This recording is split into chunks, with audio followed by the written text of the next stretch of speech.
हरे कृष्णा।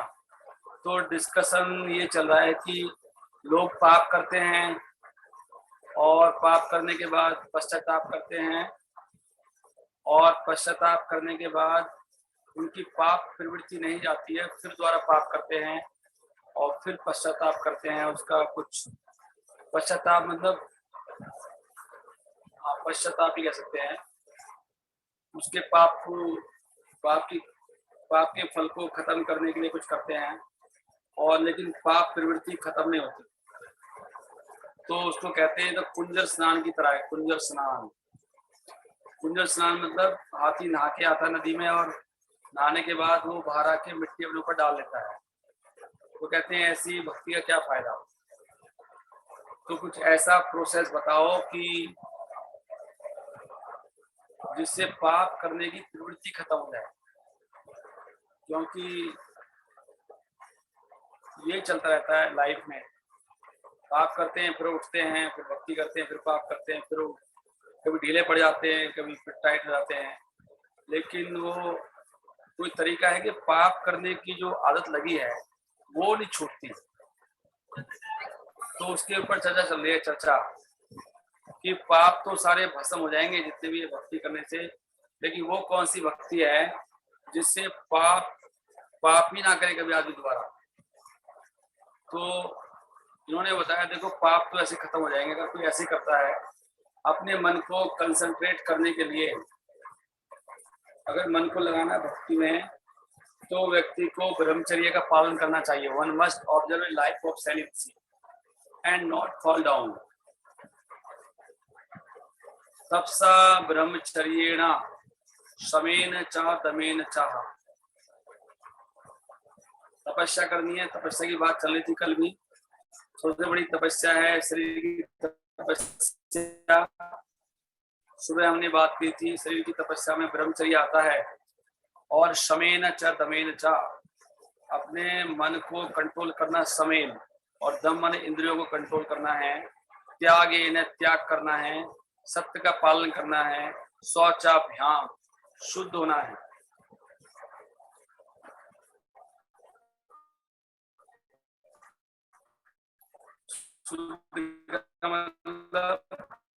मैंने चर्चा की थी इसके बारे में भी आज सुबह।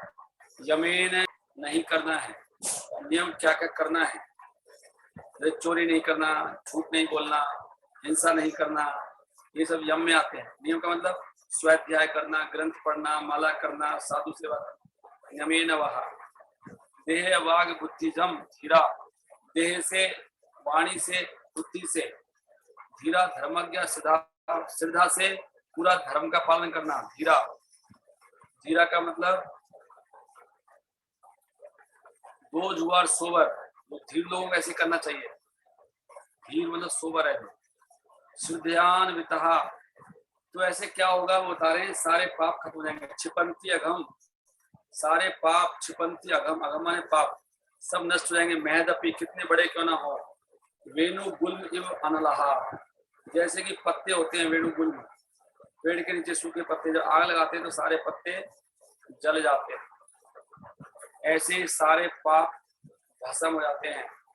लेकिन जैसे ही दोबारा मौका मिलता है, वहां से वो फिर फसल उग जाती है, वहां से नए बीजों से वही फसल उग जाती है। उसी पेड़ के नीचे नए पेड़ उत्पन्न हो जाते हैं, नहीं जलाने के बाद भी। तो वो जो पाप करने की प्रवृत्ति है, दोबारा आगे पाप, वो खत्म नहीं हो रही किसी की भी। किसका अनुभव ऐसा प्रभु जी ऐसे होता है कि हम पाप करने की प्रवृत्ति जारी, पाप खत्म करते हैं, फिर भक्ति करते हैं, फिर पाप करते हैं, फिर भक्ति करते हैं, फिर पाप करते हैं, लेकिन पाप करने की आदत छूटती नहीं। बहुत सारे भक्तों को इस संघर्ष झेलना पड़ता है। सही कह रहा हूँ कि गलत कह रहा हूँ? पूरी तरह से हम लोग पाप को छोड़ नहीं पाते, सही है ना? तो अभी उसका उत्तर दे रहे हैं अगले श्लोक में कि भाई वो क्या तरीका है। तो ये श्लोक पढ़ने वाला था, वैसे तो बड़े सुंदर। एक्चुअली अगर आप भागवतम नित्य पढ़ते हैं 1.5 घंटा, तो आपकी वैसे ही सब कुछ सही हो जाएगा। इसमें इतना अमृत भरा हुआ है। समस्या ये कोई भी नहीं पढ़ता, किसने भी भागवतम पूरी नहीं पढ़ी। पूरी पढ़ी है तो ऐसी ही पढ़ी, ढंग से नहीं पढ़ी। तप को स्मृति शास्त्रों में ऐसे बताया गया। तप का मतलब क्या है? मनसस चैन्द्रियाणाम च एकाग्र्यम परमम तपः। तपस्या का मतलब बताया स्मृति शास्त्र में, परिभाषा दी है कि पूरी तरह से मन को और इंद्रियों को कंट्रोल करना, मन को और इंद्रियों को कंट्रोल करना है और पूरा ध्यान एक ही कार्य पे लगाना, इसको कहते हैं तपस्या। तो इसका मतलब हम तपस्या भी नहीं कर रहे हैं, क्योंकि ना हम मन को कंट्रोल कर रहे हैं जब चैंटिंग करते हैं, और ना ही इंद्रियों को कंट्रोल कर रहे हैं, और पूरा ध्यान भी नहीं लगाते, एक ही पॉइंट पे ध्यान लगाना, ये परिभाषा तपस्या का है। कोई आपसे परिभाषा पूछे तपस्या किसको कहते हैं, ये है ऐसी क्लास सुन रहे हैं तो क्लास सुनना तपस्या हो सकता है। अगर पूरे मन को इंद्रियों को बिल्कुल कंट्रोल करके कुछ और नहीं करना है, पूरा मन को कथा में लगाना है, तो तपस्या होगी। और तपस्या से हम सिद्ध होते हैं। हमारा कृष्णा भावना अमृत आंदोलन लोगों को ये पढ़ा रहा है कैसे मन को भक्ति में लगाना है। इसको कहते हैं उत्तम दर्जे का तपस्या, ब्रह्मचर्या। ब्रह्मचर्या के बारे में देखो लिख रहे हैं यहाँ पे, साफ साफ आ गया। अच्छा है आपके लिए श्लोक लिया। ब्रह्मचर्य की परिभाषा श्रील प्रभुपाद भागवतम में लिखते हैं। कौन कौन कह सकता है कि मैं ब्रह्मचारी हूँ? उसकी परिभाषा देख लो। ब्रह्मचारी के 8 रूप हैं। पहला है कि स्त्रियों के बारे में ना सोचे, स्त्रियों के बारे में,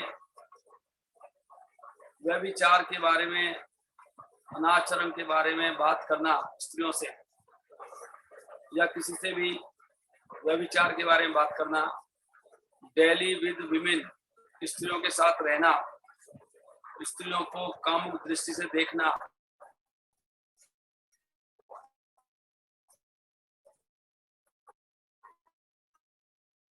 स्त्रियों से बहुत घनिष्ठता से बात करना, या ऐसी बात सोच लेना, नॉट शुड वन इंडेवर, और या प्रयास करना व्यभिचार आदि के लिए, और या फिर इस कार्य में लगना।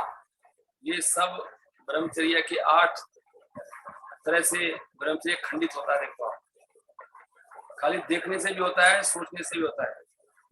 सोचना पहला, ध्यानम, वदनम, ये बात करना है, रहना है, देखना, देखने से भी हो रहा है, सोचने से भी हो रहा है, बोलने से भी हो रहा है,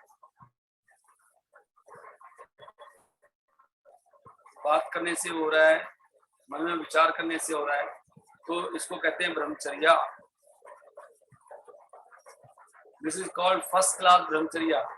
अगर कोई ब्रह्मचारी सन्यासी किसी स्त्री से बात करता है एकांत में, तो वहां पर संभावना होगी कि व्यभिचार होने की बिना किसी के पता लगे।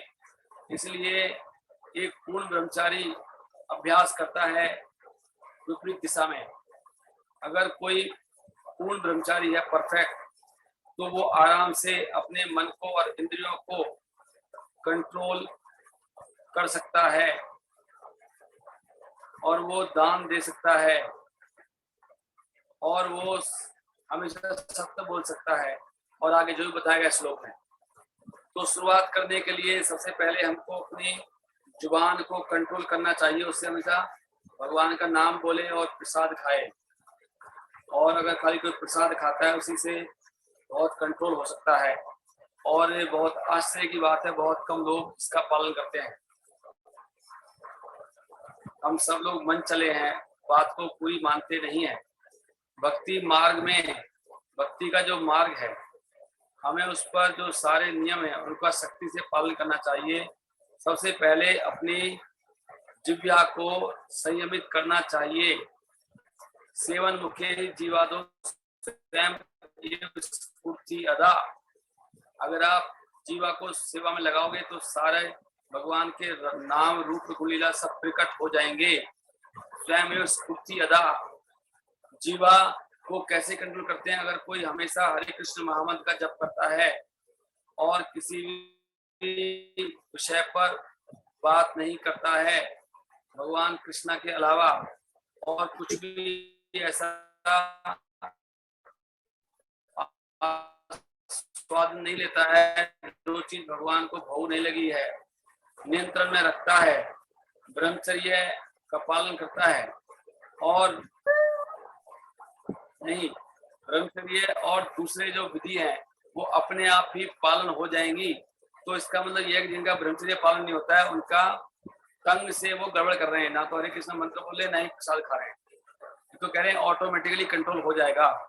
कल भी प्रश्न आया था कैसे करेंगे, अगर आप जुबान को कंट्रोल कर लोगे तो बाकी इंद्रियां कंट्रोल हो जाएंगी। वाणी को, जिह्वा को कंट्रोल करना सबसे पहले। अगले श्लोक में ये बताया गया है कि जो भक्ति का मार्ग है वो बिल्कुल परम सिद्ध मार्ग है और इसलिए वो सारे जो बाकी मार्ग हैं उनसे श्रेष्ठ है, कर्म से और ज्ञान मार्ग से। वेदों से उदाहरण देते हुए श्रील वीर राघव आचार्य वर्णन करते हैं कि तपस्या का मतलब है व्रत रखना जहां तक संभव हो, तपसान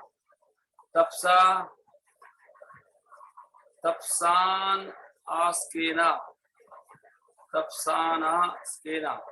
मतलब श्रील रूप गोस्वामी ने भी ये परामर्श दिया है अत्याहार के बारे में।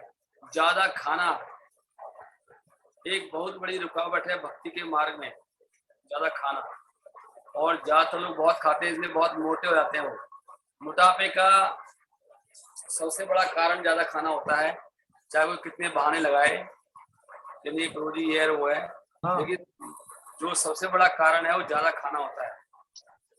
आयुर्वेद के हिसाब से जितनी भूख है उसका आधा खाना चाहिए। अपना खाना फिक्स कर देना चाहिए कि मैं इतना ही खाऊंगा, चाहे कुछ भी बना दो, मेरा अमाउंट फिक्स है। जो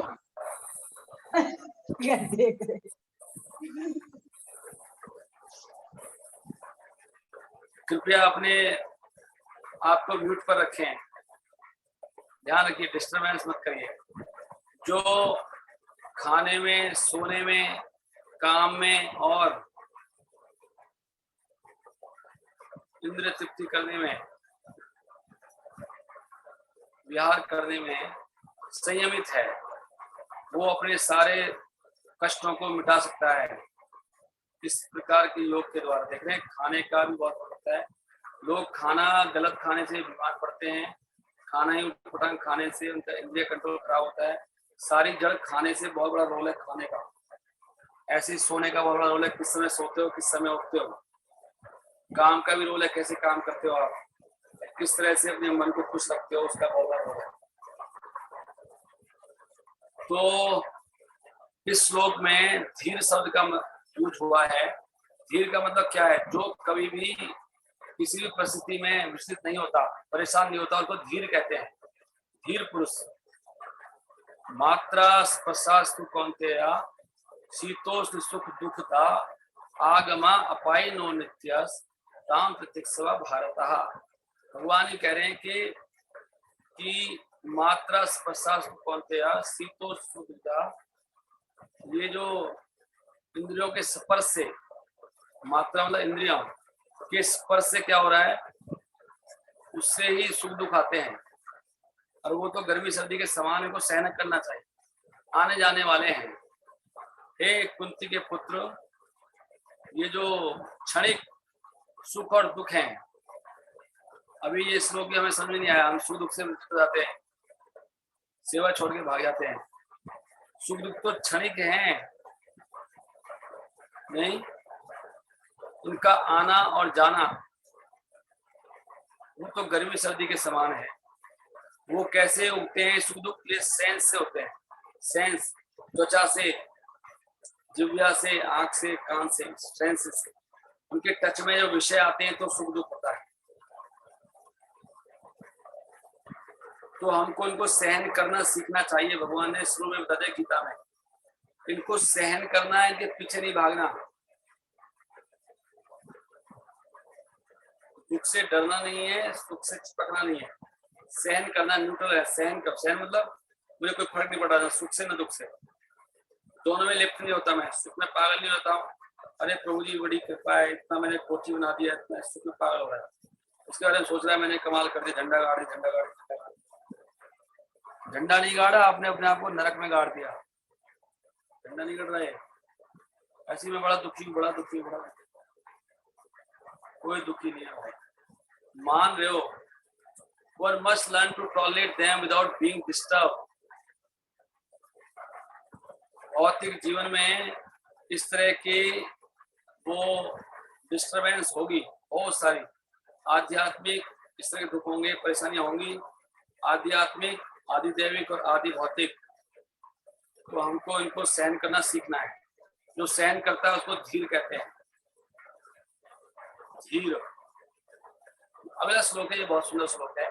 इसमें बता रहे हैं कि कैसे, कौन सा तरीका है कि आपकी वो प्रवृत्ति खत्म हो जाए पाप करने की। वो है केचित केवल्या भक्त्या। केवल्या भक्ति मतलब शुद्ध भक्ति, अनन्य भक्ति, इसमें कोई भक्ति के लिए कुछ भी करने को हम तैयार है। आज मैं किसी भक्त से बात कर रहा था तो उसने मुझे बोला पूरी 1 महीने के बाद मैं उपस्थित होऊंगा। मैंने कहा हमारे पुराने मित्र हैं तो वो कह रहे मेरा बेटा भी वो कर रहा है तो मैं बहुत बिजी हूँ उसके, वो कुछ एग्जाम्स दे रहा है। तो भक्ति ऐसे रोकनी नहीं चाहिए।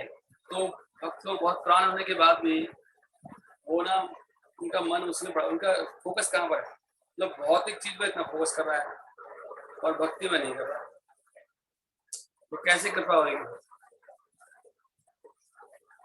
हम सोचते हैं कि हम भौतिक, और वो जिस भक्त से मैं बात कर रहा था वो सारे ग्रंथ पढ़ चुका है कई बार, सारे ग्रंथ। लेकिन रियलाइजेशन अलग चीज होती है, पढ़ना अलग चीज होती है। जब तक प्रैक्टिकली सेवा नहीं करोगे, प्रचार नहीं करोगे, तो ये जो ग्रंथ ना अंदर घुसते नहीं है। नहीं तो फोकस तो भक्ति होना चाहिए, सेवा भगवान करो, वो सब चीज चलती रहेंगी। बच्चे के जो कर्म में लिखा है वो उसको मिलके रहना, कोई छीन नहीं सकता उसको। भक्ति कभी रुक नहीं सकती, सतत है वो। ये नहीं 1 महीने के बाद आऊंगा, 2 महीने बाद फ्री हो जाऊंगा, मेरा मकान बन रहा है, 3 महीने के बाद फ्री होऊंगा, अभी मेरी शादी चल रही है उसके बाद फ्री होऊंगा। वो तो चलता रहेगा, कुछ ना कुछ चलता ही रहेगा। भक्ति तो अनन्या है, केवल्या। भक्ति में ध्यान है, बाकी सब। वो थे ना राजा, कौन थे? राजा कौन थे? Kulashekhara. You know Kulashekhara? Hare Krishna bro. Number क्या है? हरे कृष्ण। बताओ क्या नंबर है? 6.1.5 तो राजा कुलशेखर जो थे, राजा कुलशेखर थे कौन थे? हरे कृष्ण प्रभु जी। प्रभु जी वो राजा अम्बरीश महाराज थे। हाँ प्रभु जी सॉरी प्रभु जी, राजा अम्बरीश महाराज नहीं थे प्रभु जी? नहीं, मैं राजा कुलशेखर की बात कर रहा हूँ। अच्छा सॉरी प्रभु जी, हरे कृष्ण। उनका राज जो करते थे तो सुबह शाम कथा सुनते थे और उनको कुछ होश नहीं देता था राज कैसे चल रहा है। सुबह दोपहर शाम वो सब लोग मंत्री लोग संभालते थे। कथा करते करते वो बताते हैं कि वो रामायण सुन रहे तो रामायण में डूब जाते थे और ऑर्डर देते थे, अरे वो रावण आ गया है, चलो रावण को भग लो, वहां पे ऐसी समस्या आ गई है, सेना लेके जा रही है, सेना आगे राजा जा रहे हैं लड़ाई करने के लिए, रावण दूत सीता को चुरा के ले गया। इतना उसमें डूब जाते थे, पता ही लगता था। फिर कोई पीछे से वो भेजते थे संदेश वाहक कि नहीं वो सीता जी मिल गई, अच्छा मिल गई, वापस आते थे। सुन पा रहे हैं क्या? तो केवल्या भक्तिया कह रहे हैं, केवल्या भक्तिया होगी ना तो उससे पाप की प्रवृत्ति खत्म हो जाती है। हम सब भक्त केवल्या भक्ति नहीं कर रहे, इसलिए मैंने पॉइंट आया था केचित केवल्या भक्तिया वासुदेव परायणा। तो अगम ध्रुवंती कार से जो पाप पूरे जड़ से खत्म हो जाता है, पाप करने की प्रवृत्ति भी खत्म, फल भी खत्म, प्रवृत्ति भी खत्म। और एग्जाम्पल दे रहे हैं जैसे सूर्य के आने से सारी धुंध खत्म हो जाती है। निहारम भास्कर, जैसे सूर्य चढ़ता है सारी धुंध को खा जाता है। निहारम भास्कर, निहारम मतलब धुंध। भास्कर जब आएगा तो धुंध को मिटा देगा जड़ से। ऐसे ही वासुदेव कृष्ण की जो भक्ति है, केवल्य भक्ति, अनन्य भक्ति, ना कोई देवता है ना कोई और सपना, एक ही है बस, कृष्ण को संतुष्ट करना है। मेरा जीवन उनके लिए है। मेरा सारा धन, मेरा सारा समय, मेरा दिमाग में हो गया, मुझे कुछ करना है भगवान के लिए, मेरा मन मस्तिष्क सब उसमें लगा है। वो तभी हो सकता है जब प्रोजेक्ट बनाए आप, तो मेरे को कुछ करना है भगवान, नहीं तो आपका तन मन धन नहीं लगेगा। तो इससे जो पिछले श्लोक में सुखदेव गोस्वामी ने उदाहरण दिया था, सुखदेव गोस्वामी उदाहरण दिया था कि जो पत्ते हैं, सूखे पत्ते लता के, वो बांस के पेड़ के नीचे हो सकता है वो पूरे जल जाएं, राख हो जाएं, लेकिन फिर भी वो दोबारा से फूट आते हैं। वो लता वहां से निकल आती है जमीन से, होता है से बरसात आती है, सारे बीज निकल आते हैं कहाँ से, तो मतलब पूरे खत्म नहीं होते वो। ऐसे ही हमें लगता है कि हम बिल्कुल मुक्त हो गए, लेकिन देखेंगे कि सारी चीज वो समय आने पर दोबारा से काम, क्रोध आदि हमारे अंदर फिर जाग जाता है। उसका एक ही कारण, भक्ति नहीं कर रहे, क्योंकि उनकी जड़ पड़ी रहती है ग्राउंड के अंदर, बीज पड़े होते हैं ना उनकी लताओं के। उसी प्रकार जो पाप करने की जो इच्छा है, उसका जो जड़ है, वो अभी हृदय में वो नष्ट नहीं हुई। किस व्यक्ति की जो ज्ञान बढ़ा रहा है, जो ज्ञान के मार्ग पर भक्ति करना है, भक्त बनने का प्रयास करना है, ज्ञान नहीं बढ़ाना। भक्ति का मतलब दास बनना है। दासत्व भाव जैसे स्वीकार करोगे ना, अपना दिमाग हम सब दास हूं मैं, बस मैं महामूर्ख हूँ। भक्ति का पहला सिद्धांत ये स्वीकार करना, मैं महामूर्ख हूँ, कुछ नहीं जानता, गधा हूँ एक नंबर का। अब मुझे मालिक मिल गया मेरे को सही, अब वो जैसे चलाएगा तो मेरा उद्धार कर देगा। ऐसा व्यक्ति भक्ति के मार्ग में है। तो वो ज्ञान मार्ग में रहता है, सीख रहा है, कुछ नोट्स बना रहा है, यही भक्ति बन रहा है। But who has no taste for doing service, उसका भक्ति में कोई टेस्ट नहीं है। देख रहे हो आप, टेस्ट लग चीज होती है, भक्ति में टेस्ट आता है। There is possibility that his simple desire will appear. तो संभावना है कि उसकी जो पाप करने की इच्छा दोबारा से वो जाग जाएगी। ये बहुत सुंदर श्लोक है। श्रेय श्रुतिम भक्तिम उदस्य ते वो क्लिशंति ये केवला बोध लभ्यते।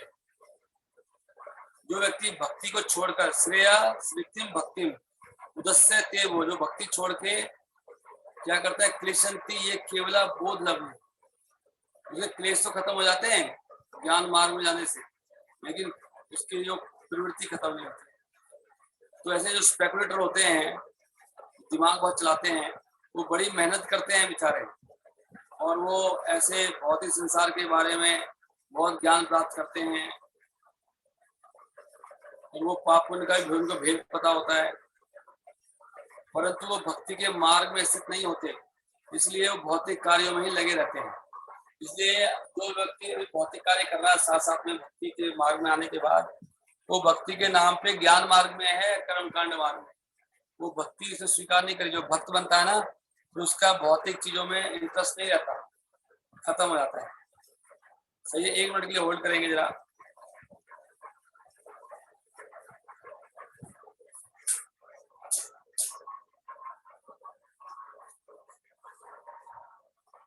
हरे कृष्णा कृष्णा कृष्णा हरे हरे, हरे राम राम राम हरे। तो शुद्ध केवल्य भक्तिया है ना, केवल्य भक्ति की बात हो रही है। केवल्य भक्ति का मतलब है केवल भक्ति करना है, ज्ञान योग, कर्म योग, ध्यान योग नहीं करना है भक्ति के साथ। केवल्य भक्तिया, केचित केवल्य भक्तिया वासुदेव परायणा नहीं, और अगम धुनवंती का स्नेहना निजारम भास्करा, अगम धुनवंती का स्नेह। तो यहाँ पर ये बता रहे हैं कि अगर कोई व्यक्ति भक्ति मार्ग में, अरे भाई कौन को क्या हुआ, शांति क्यों नहीं हुआ, कौन है, तो भक्ति करिए, शुद्ध भक्ति करो, पूरा समर्पण होना चाहिए, तब जाके सारे झंझट खत्म होंगे। नहीं तो झंझट खत्म होंगे, बार बार झंझट खत्म होगा, चला जाएगा फिर आ जाएगा, जाएगा फिर आ जाएगा। वो केवल शुद्ध भक्ति से ही होने वाला है। ये पॉइंट समझने वाली बात है। क्योंकि वो कह रहे थे कि लोग नरक में जाते हैं, कष्ट भोगते हैं, फिर नीचे आते हैं, फिर नरक में चले जाते हैं। ये बात सुन के उनका दिमाग खराब हो गया परीक्षित महाराज का, ये क्या हो रहा है। कर्म वहां जाते हैं, कर्म कांड करते हैं और पश्चाताप करते हैं और फिर वही काम कर बैठते हैं। कह रहे इससे क्या फायदा इस कर्म कांड का। तो ये बात करें मैं केचित केवल्य भक्तिया वासुदेव परायण। वासुदेव के परायण कोई हो ही नहीं रहा है। वो तो धन परायण है, स्त्री परायण है, समाज परायण है। इसलिए तो मैं बात कर रहा था कि हमारे इस्कॉन में भी अभी जैसे कि हम लोग गवर्नमेंट परायण हो रहे हैं, वही हम सोच रहे हैं ये इससे हेल्प मिलेगी तो हो जाएगा। धर्म परायण, वासुदेव परायण होना चाहिए। हमारा सिद्धांत है केचित केवल्य भक्तिया। हम क्यों समाज के काम करेंगे, तो उससे तो पाप प्रवृत्ति खत्म नहीं होगी। ये तो सुखदेव गोस्वामी का मैसेज नहीं है, उनका मैसेज है केचित केवल्य भक्तिया, केवल अन्य भक्ति। तो यहाँ पे लिखा है only a rare person who has adopted complete unalloyed devotional service to Krishna can uproot the weeds of sinful actions with no possibility that they will revive. He can do this simply by discharging devotional service, just as the sun can immediately dissipate fog by its rays. तो हमको शुद्ध भक्ति करनी है, हम सब भक्तों को भी। नहीं तो आप अगर अपने कष्ट खत्म करना चाहते हो पूर्ण रूप से, होंगे नहीं या शुद्ध नहीं करोगे, पूर्ण समर्पण करना पड़ेगा आपको। आप अपना दिमाग क्यों लगाते हो। भक्त तो ऐसा होना चाहिए कि पूरा समर्पित करते हैं, गुरुजी आप बताओ क्या करना है क्या नहीं करना है।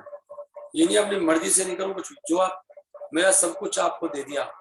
जब प्रभुपाद के कई शिष्य ऐसे थे पता आपको, पूरी की पूरी सैलरी प्रभुपाद जी हाथ देते थे, पूरी सैलरी, जितना भी तनख्वाह आमदनी होती थी, लो प्रभुपाद जी आपके चरणों में। और प्रभुपाद जी फिर उससे पूछते थे भक्त से, अच्छा आपने तो पर आपका घर कैसे चलेगा, आपने सारा धन मुझे दे दिया, तो कितना क्या क्या खर्च क्या है उसका,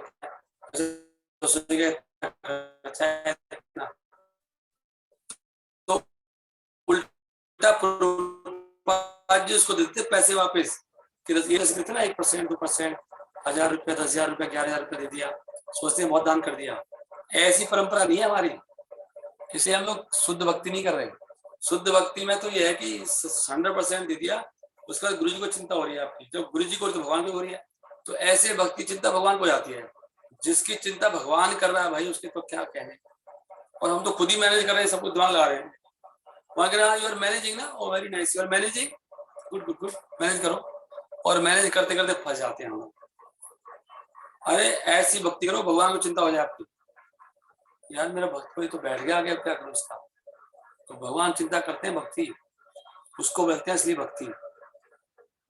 रोज तभी होगा जब अपने बारे में सोचना बंद कर दोगे, उसको बोलते हैं केवल्य भक्ति। केवल केवल कृष्ण के बारे में सोच रहा है, अपने बारे में सोच नहीं रहा हो। सुनते तो बहुत कुछ है हम लोग लेकिन करते कुछ नहीं। जब टाइम आता तो बस अपने बारे में सोच जाते हैं, आए आए प्रभु जी फंसवा दिया आपने। वो बढ़िया फंस गए तो आप, वैसे तो फंसे पड़े थे। अगर फंस गए हो सेवा में आके तो बड़ी खुशी की बात है। वैसे क्या मुक्त थे क्या, आपने कभी कष्ट नहीं आ रहे थे क्या जीवन में आपको कभी भी। तो जो कृष्णा के लिए कष्ट लेता है उसी के कष्ट खत्म होते हैं। इसलिए केचित केवल्य भक्तिया, केचित केवल्य भक्ति बहुत ऊंचा श्लोक है, इसको याद कर लो और लिख लो। इससे होंगे अघम धुनवंती का स्नेह। अगम धुनवंती, अगम माने पाप, का स्नेह का मतलब होता है कि पूर्ण रूप से, कार्त स्नेह complete with no possibility that simple desires will revive, उसको होते हैं कार स्नेह। कार देखो सारे आधे लेटर हैं इसमें, ता सा ना, तो इसलिए रा यहाँ पे चढ़ा हुआ है। कार स्नेह धुनवंती, धुन देता पूरा धुलाई, अगम पूरा पाप एकदम खत्म, जड़ से खत्म, एकदम तुरंत मुक्त। एक जगह लिखा है 1 सेकंड के अंदर व्यक्ति मुक्त हो सकता है। दिखाऊं आपको 1 सेकंड के अंदर, प्रभुपाद ने गीता में लिखा है। कोई बता सकता है आप में से? बहुत भक्तों को पता है वैसे जो पुराने जुड़े हैं, फिर भी मैं सुनना चाहूंगा। एनीबॉडी नो जहाँ पे लिखा है केवल 1 सेकंड लगता है वो शुद्ध भक्त बनने में, 1 सेकंड की बात है। आप बोले गुरु जी मैं तो नया आया ना, आप सबसे थोड़ा नए भक्त है ना, हम तो मगर 1 सेकंड लगता है भाई। 1 सेकंड तेरे हो गया पुराना हो गया, तू अपने नहीं रहा।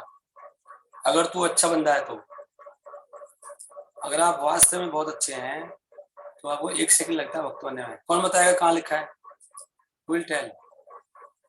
Anybody remembers? किसी को नहीं पता? अर्जुन प्रभु आपको नहीं पता? नहीं प्रभु जी, हरे कृष्ण, नहीं प्रभु जी, कहाँ? आप गीता नहीं पढ़ते? हमने पढ़ गीता पढ़ी है? हाँ प्रभु जी, पढ़ी तो है प्रभु जी। इससे पता लगता है हम गीता भी ढंग से नहीं पढ़ी प्रभु जी। इसलिए किसी भक्ति गाइडेंस से पढ़ोगे ना, जो अच्छे से पढ़ता है, तब आपको ये चीजें पता लगेंगी। जी प्रभु जी, और सॉरी प्रभु। देखो यहाँ लिखा है, आप पढ़ के सुनाओ प्रभु की लाइन।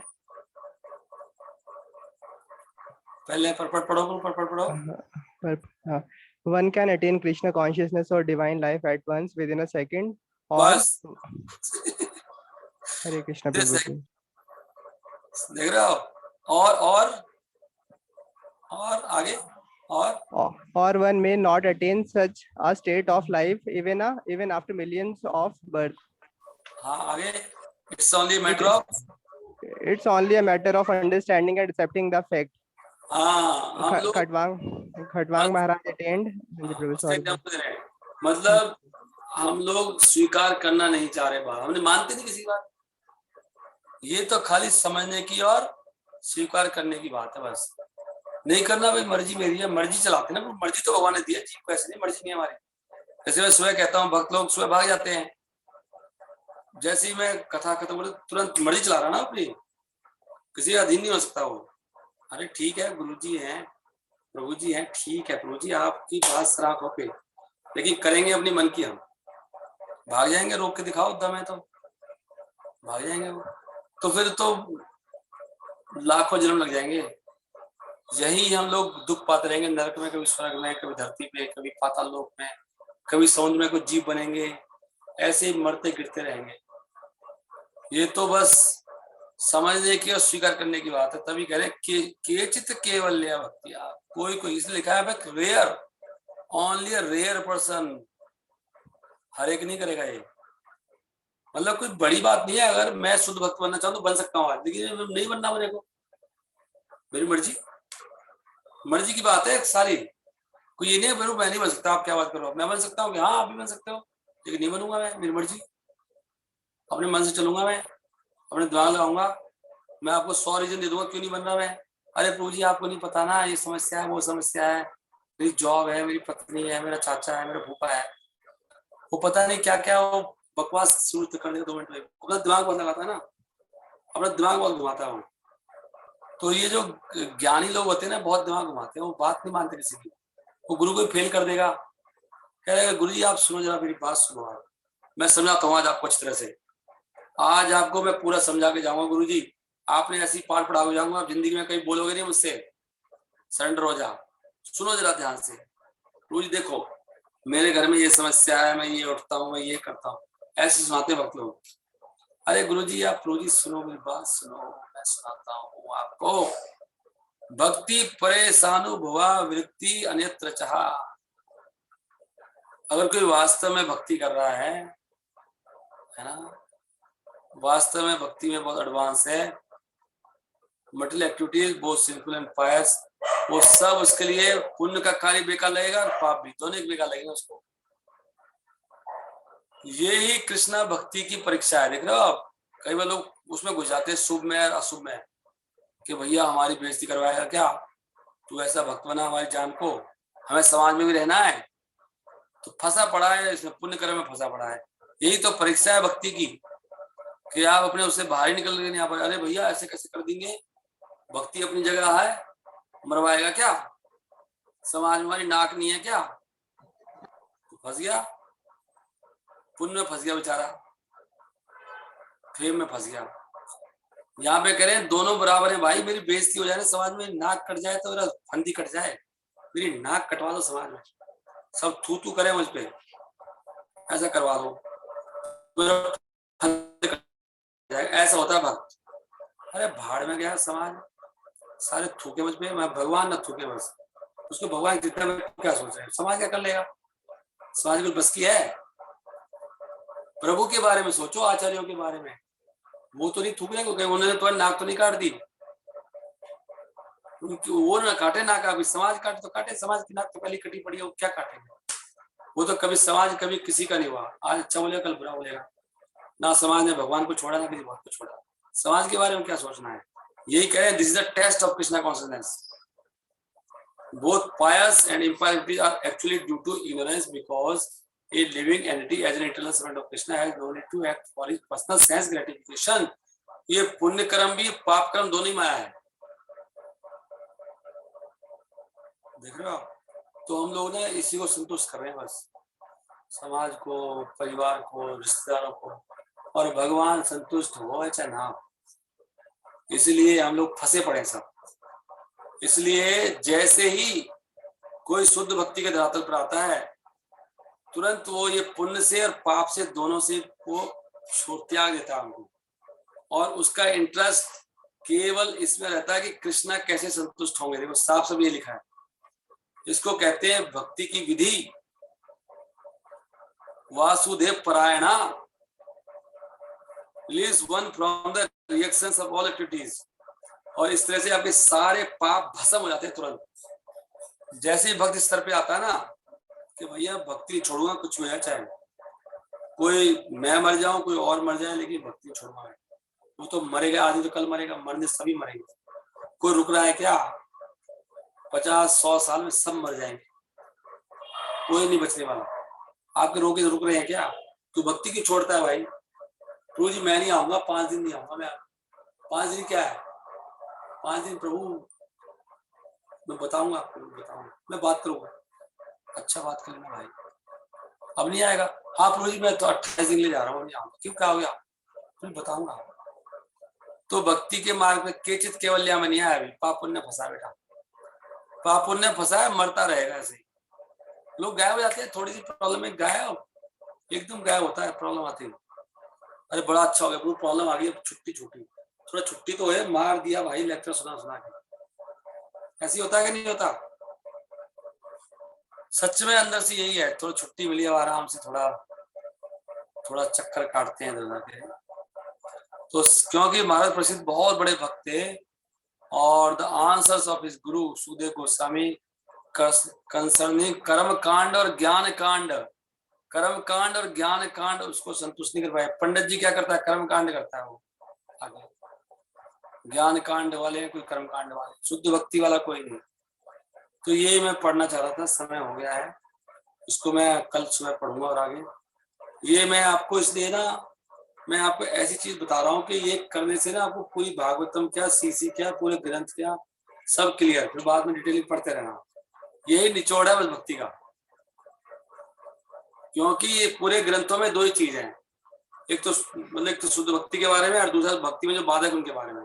बाधा 2 ही है, कर्म कांड और ज्ञान कांड, बस उन्हीं को निपटारा कर रहे हैं। कर्म कांड से बचो, ज्ञान कांड से बचो, ये कर्म कांड है, ये ज्ञान कांड है, शुद्ध भक्ति है। इसी को समझाने के लिए बहुत सारे तरीके, बहुत सारे दृष्टिकोण से समझा रहे हैं। हरे कृष्णा। शुद्ध भक्ति करने के लिए 1 सेकंड लगता है, कोई 20 साल 25 साल नहीं लगते, और नहीं तो लाखों जन्म भी कम है। अब आपने पढ़ ही लिया है, मर्जी आपके हाथ में है कि आपको मनमर्जी से चलना है या बात माननी है। रोज सुबह देखते हैं हम तांडव भक्तों का, आते हैं और जैसे ही मैं कथा बंद करता हूँ ऐसे भागते हैं, ततिया लगे हुए से, फिर दिखाई नहीं देते शाम तक। ना कोई मैसेज पढ़ता है ग्रुप में, ना कोई देखता है, ऐसे भूतों की तरह, मतलब सारे दिन भागते हुए। धन कहाँ है, स्त्री कहाँ है, मेरा मान कहाँ है, मेरा बेटा कहाँ है, मेरा फूफा कहाँ है, सारे दिन भागते हैं। ऐसी होता है कि नहीं होता बताओ? कौन कहता है ऐसी होता है? प्रभु जी, किसी को होश नहीं रहता सारे दिन, और इसी कारण हमारे पाप खत्म नहीं होता, सब कष्ट में है। कभी किसी को बीमारी दबोच लेती है, किसी को कर्ज दबोच लेता है, किसी को एक्सीडेंट हो जाता है, किसी को कुछ हो जाता है, सब परेशान है। शुद्ध भक्ति करने वाला कोई मिलता नहीं। कौन कहते हो कि मैं झूठ बोल रहा हूँ, सत्य बोल रहा हूँ? बताओ, सत्य बोल रहा हूँ नहीं बोल रहा हूँ? एग्जैक्टली। हरे कृष्ण।